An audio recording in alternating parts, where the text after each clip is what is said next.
Olá, pessoal, tudo em paz? Meus colegas professores, gestores, estudantes que estão aqui participando dessa formação. Esse é nosso segundo encontro, nossa segunda videoaula.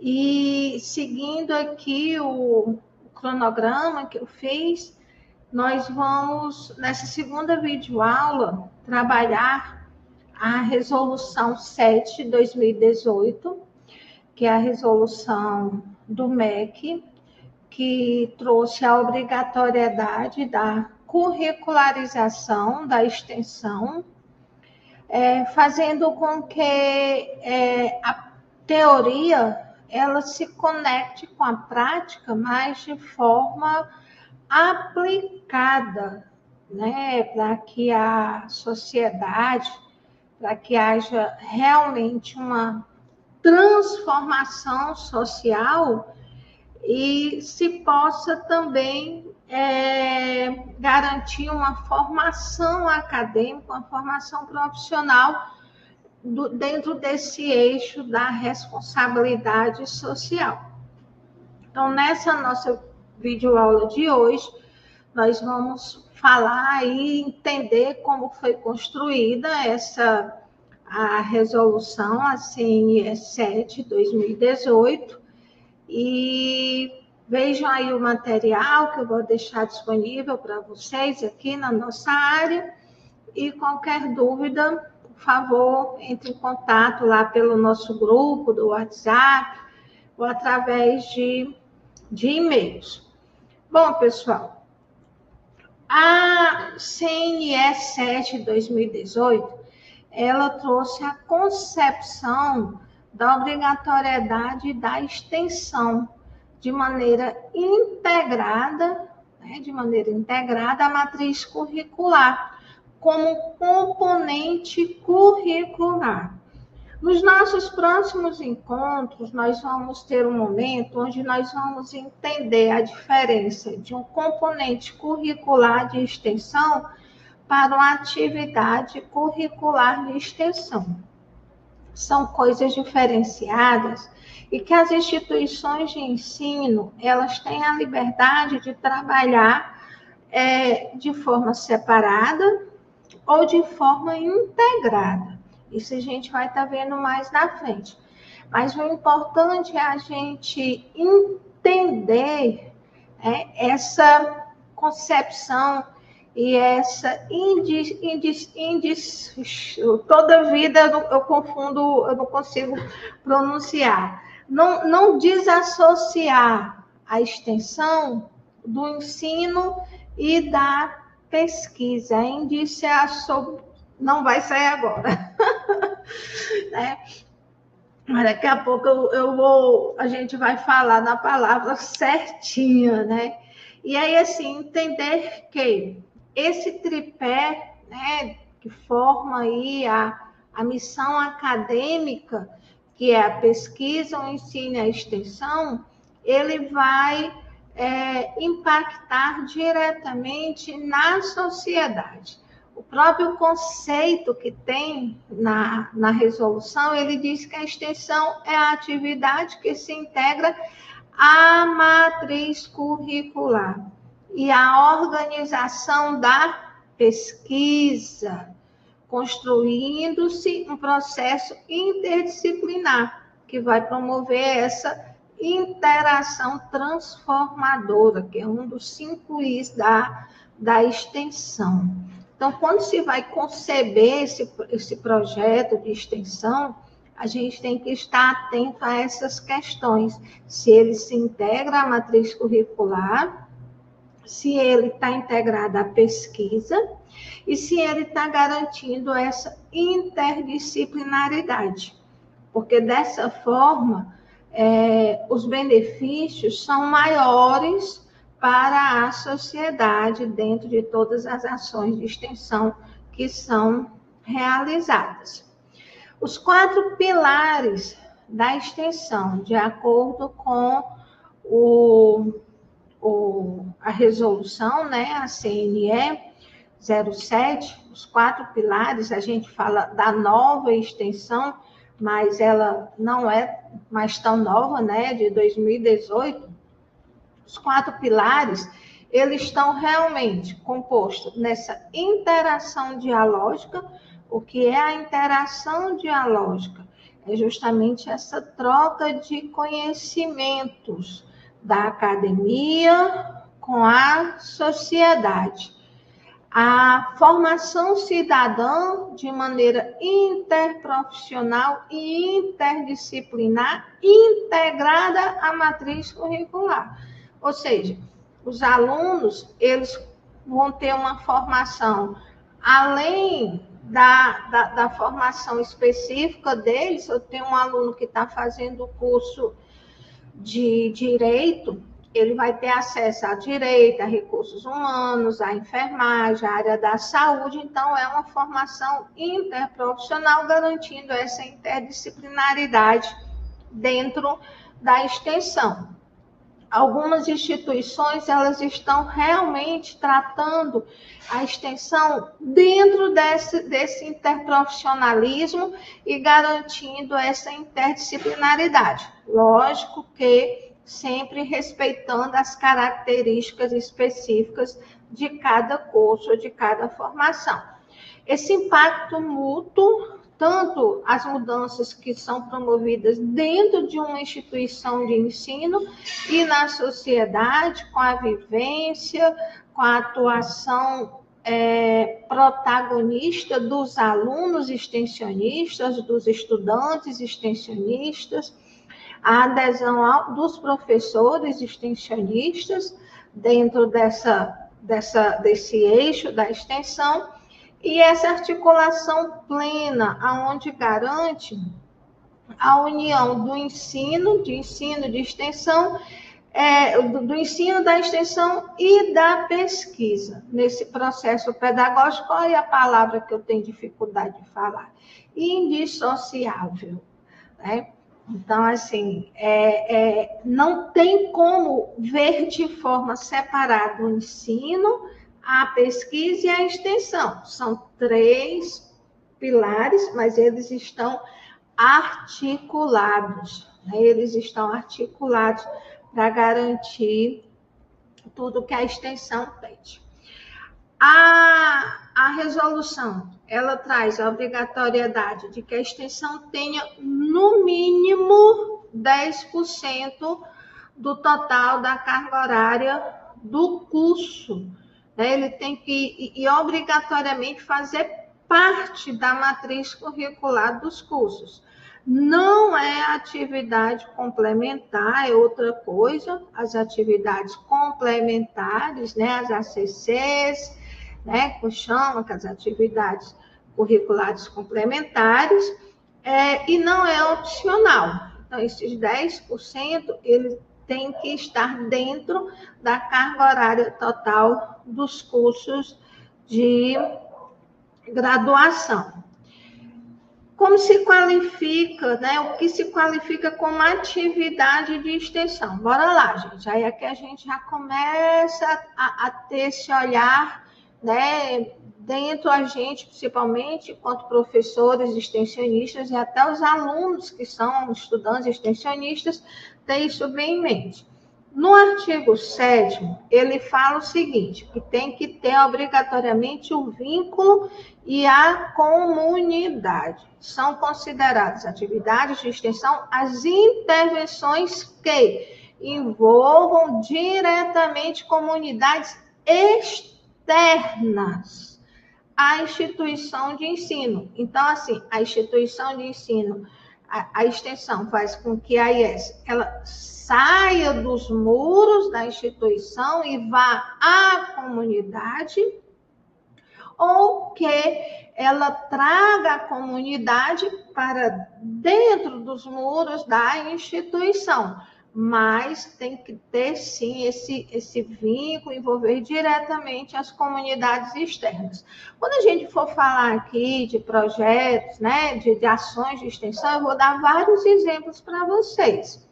E elas devem estar vinculadas à formação do estudante. essa formação interprofissional, interdisciplinar, mas também garantindo as especificidades da formação desses alunos, né, de acordo com os cursos deles. Existem 5 modalidades válidas no artigo 8º da resolução. São programas, ações, né, de extensão, que envolvam programas, projetos, cursos e oficinas, eventos e prestação de serviço. Dentro de cada modalidade dessa, podem existir vários outros projetos, podem existir várias ações dentro de cada modalidade dessa. Acho que na nossa 4ª videoaula, nós vamos ver, né, eu preparei um material diferenciando bem e dando exemplos de ações de extensão, de atividades de extensão que podem ser realizadas dentro de cada modalidade dessa. A extensão ela vai garantir a qualidade e o impacto dentro do sistema de avaliação. A resolução também, a resolução 7 de 2018, ela vai exigir um processo avaliativo robusto com responsabilidades internas e externas. E aí, dentro desse processo avaliativo, se o MEC, né, o próprio MEC, ele vai exigir as evidências. E são essas evidências que a gente também vai estar tratando mais à frente do nosso curso. O que são essas evidências, professora? São os projetos, são os relatórios e os produtos, que obrigatoriamente devem ser originados, né? Devem ser resultado das ações de extensão. As atividades de extensão, elas têm que gerar resultados. Resultados esses que são os produtos. E a gente também vai ver aqui os tipos de produtos que se podem ser realizados dentro das ações de extensão. Então, existe a autoavaliação institucional na CPA, né, na Comissão Própria de Avaliação, que é aquele processo contínuo e crítico, em que os alunos, eles fazem essa autoavaliação em relação às atividades de extensão existentes dentro do curso, e a avaliação do MEC, né, dentro do SINAES. Então, assim, lá no artigo 12, ele vai sim ter dentro do instrumento de avaliação do MEC, ele vai ter lá um momento em que ele vai solicitar essas evidências em relação à aplicação da extensão, das atividades de extensão dentro do curso. É um olhar para dentro, estruturando a autoavaliação contínua. A autoavaliação deve analisar 3 dimensões chaves da extensão. Então, a CPA, ela tem que estar preparada, né? A autoavaliação feita pela Comissão Própria de Avaliação, ela tem que identificar a pertinência curricular, ou seja, a utilização das atividades de extensão na acreditação está sendo efetiva e relevante. Essa é a pergunta que é feita aos alunos, aos estudantes. 2, o alinhamento estratégico. As atividades contribuem para os objetivos definidos no PDI e no PPC do curso, e o impacto social. Quais foram os resultados alcançados em relação ao público externo participante? Pessoal, aqui eu deixo uma dica. De repente, aí dentro das instituições de vocês poderiam aplicar esse questionário rapidinho com os alunos. Principalmente quem estiver participando do curso, que for gestor, for diretor, for coordenador de curso, ou coordenador de extensão, pode aplicar isso em formas rapidinho para identificar e ter um filtro, né, de como está sendo vista a extensão dentro por parte dos alunos, fazendo essas 3 perguntinhas para ele, né? Então, assim, aqui eu já deixo essa dica porque está lá no artigo 11 da resolução como os cursos são avaliados perante o SINAES em relação à extensão. Aqui tem uma nota que diz assim: a responsabilidade institucional compete às instituições explicitar os instrumentos e indicadores que são utilizados na autoavaliação. Isso quer dizer que pode-se fazer mais perguntas para poder você entender se o aluno conhece quais são os projetos de extensão que tem no curso, se eles já participaram dos projetos de extensão, de atividades de extensão, mas basicamente aqui essas 3 perguntas que são trazidas através da avaliação do MEC. E quando os sinais vêm, né? Os sinais vêm, o Sistema Nacional de Ensino Superior, com a sua avaliação, através do seu instrumento avaliatório, ele vai focar principalmente em relação ao cumprimento dos 10% dentro da matriz curricular. E aí, nesse momento, a gente tem que ter alguns cuidados em relação à matriz curricular, porque em algumas instituições de ensino, a extensão ela está inserida dentro das disciplinas. Porém, esse crédito, essa hora referente à extensão, ela tem que estar diferenciada das horas teóricas. Então, vou dar aqui um exemplo. Se eu tiver uma disciplina que tenha 60 horas, eu vou dizer que 40 horas são teóricas e 20 horas referente à extensão. E essa disciplina ela vai ter que ter todas as evidências necessárias de que realmente a extensão ela foi aplicada, e aplicada conforme está descrito na Resolução 07 de 2018, naqueles princípios que nós já vimos anteriormente. A articulação entre o ensino e a pesquisa. Os avaliadores eles vão verificar a integração efetiva das atividades de extensão e as de ensino e pesquisa. Pessoal, não adianta fazer qualquer atividade de extensão e realmente colocar lá se ela não estiver relacionada ao tripé e tiver ali junto com o ensino e a pesquisa. Pessoal, toda atividade de extensão, ela gera necessidade da pesquisa, tanto por parte do professor extensionista, como do estudante extensionista. E a orientação docente, a existência de docentes claramente designados como responsáveis pela orientação das atividades de extensão. Isso aí hoje também é um outro problema quando a gente vai fazer, agora eu vou falar do meu olhar de avaliadora, quando a gente vai fazer a avaliação.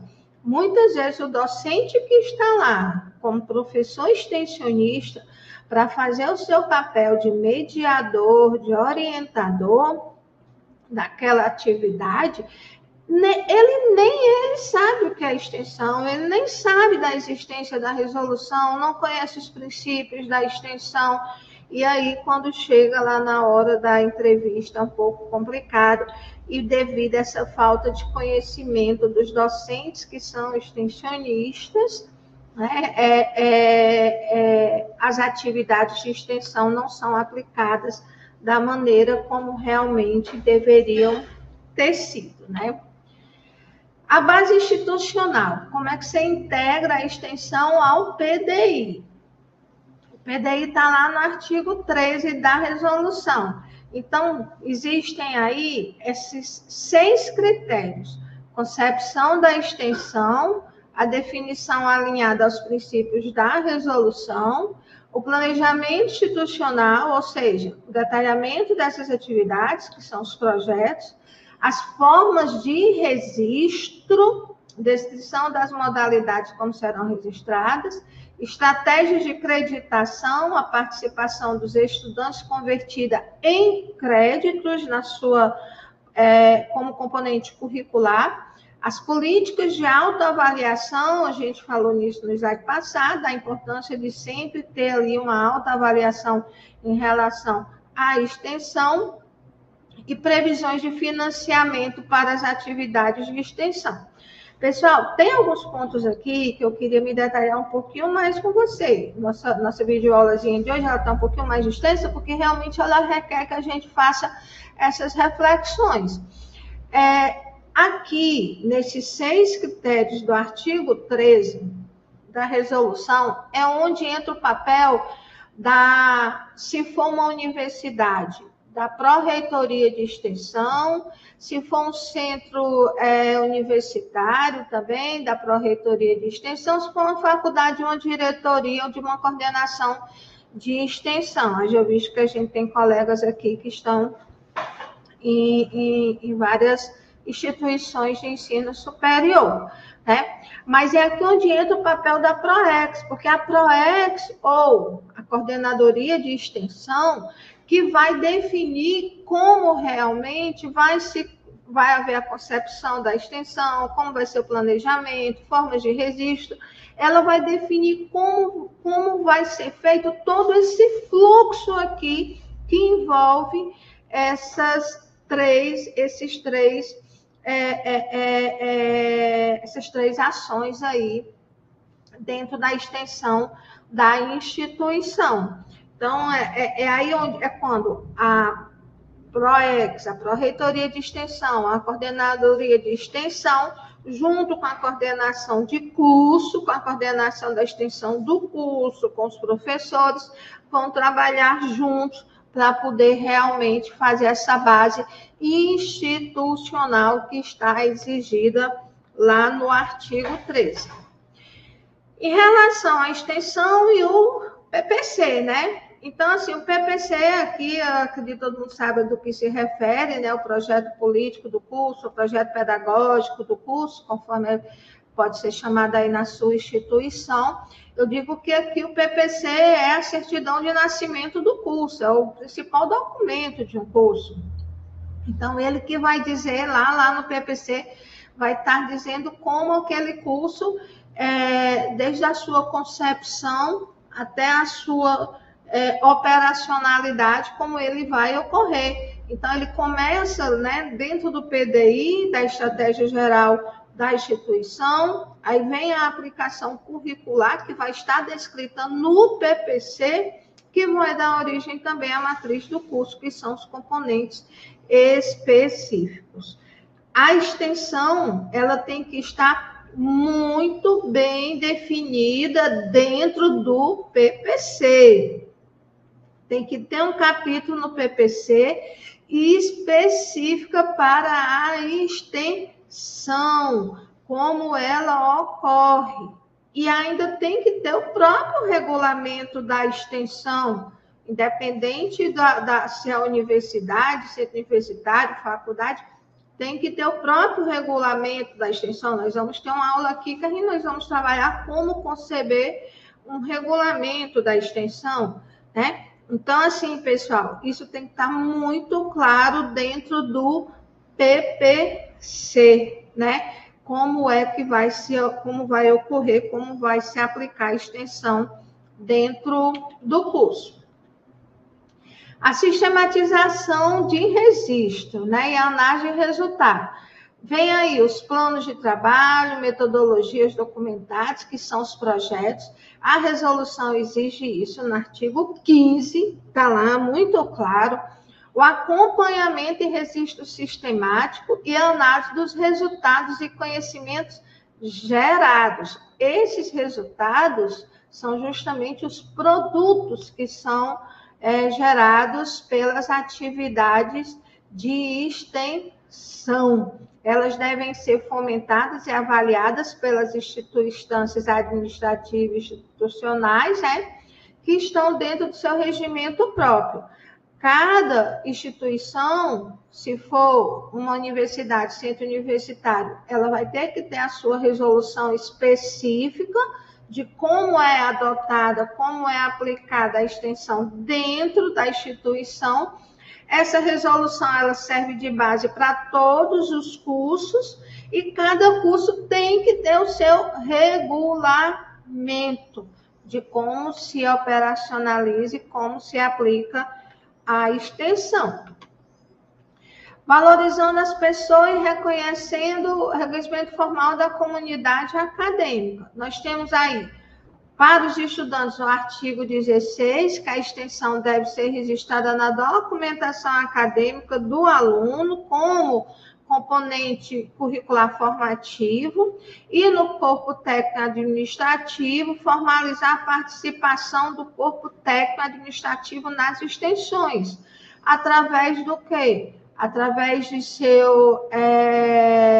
suas horas, através de sua contribuição, a quem está falando dos professores, a quem está falando dos coordenadores, de todas as pessoas que estão envolvidas dentro da extensão. Para os estudantes, é um registro formativo, e para o corpo técnico administrativo, participação e valorização, através de certificados, através de reconhecimentos que merecem ser feitos, para que as pessoas elas vejam a extensão como se sintam partícipes da extensão, das atividades, elas realmente vistam, tenham comprometimento com a extensão.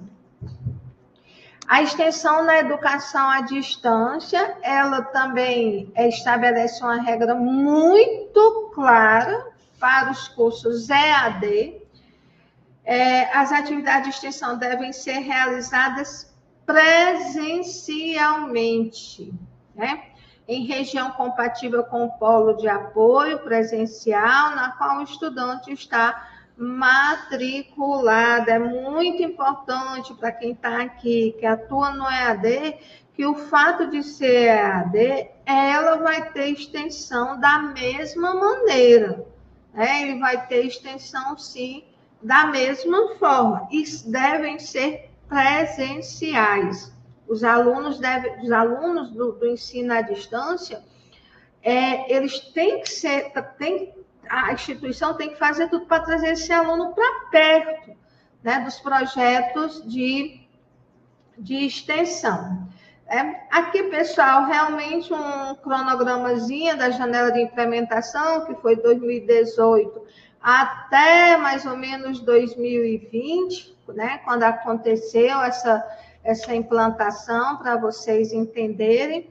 E, além da obrigação, a extensão é uma oportunidade de liderar. O artigo 17 diz assim: a resolução incentiva parcerias entre as instituições, estimulando a modalidade e a criação de redes de impacto ainda maiores. A meta é construir uma instituição em sua essência que promove a interação transformadora entre a universidade, a instituição de ensino superior, e a sociedade. Essa é a verdadeira missão da extensão, né? Essa é a verdadeira missão da extensão. E enquanto professores extensionistas e estudantes extensionistas, a gente tem que realmente se sentir partícipe desse processo, onde todos ganham. Ganha a instituição, ganham os professores, ganham os alunos e ganham principalmente a sociedade. Bom, pessoal, nossa segunda videoaula termina por aqui. Eu espero por vocês aí. Logo a gente vai ter a terceira videoaula, onde nós vamos conversar sobre os objetivos de desenvolvimento sustentável e o papel deles dentro das atividades de extensão. Qualquer coisa, eu estou à disposição de vocês. Um forte abraço e fiquem com Deus.